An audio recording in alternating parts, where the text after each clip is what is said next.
More than 100 female prisoners were raped and then burned alive during a jailbreak in the Congolese city of Goma, according to the UN.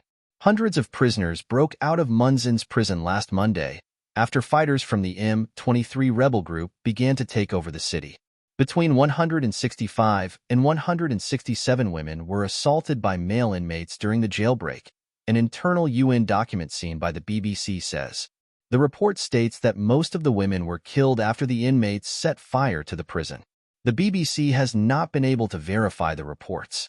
Goma, a major city of more than 1 million people, was captured after the Rwanda-backed M23 executed a rapid advance through eastern DR Congo. The city was plunged into chaos, with bodies lying in the streets and missiles reportedly flying over residential homes. Footage from last week's jailbreak showed people fleeing from the building as smoke rose in the background.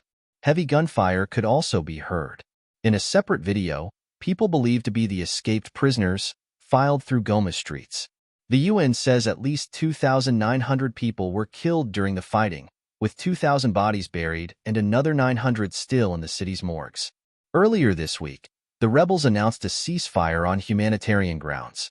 However, the M23 launched a new offensive on Wednesday, sources say, reportedly capturing the mining town of Nyabibwe.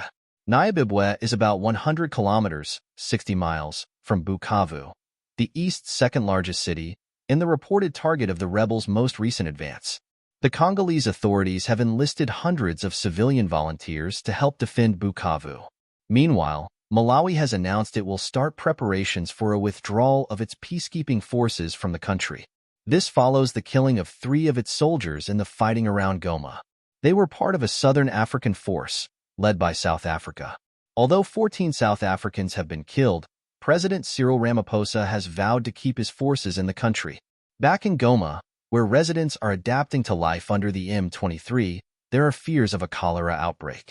Stefan Goetgeber, a regional lead from the charity Medicine Sans Frontieres, MSF, said, "Access to water has been cut for days, corpses have been lying in the streets, and waterborne diseases such as cholera are a real threat.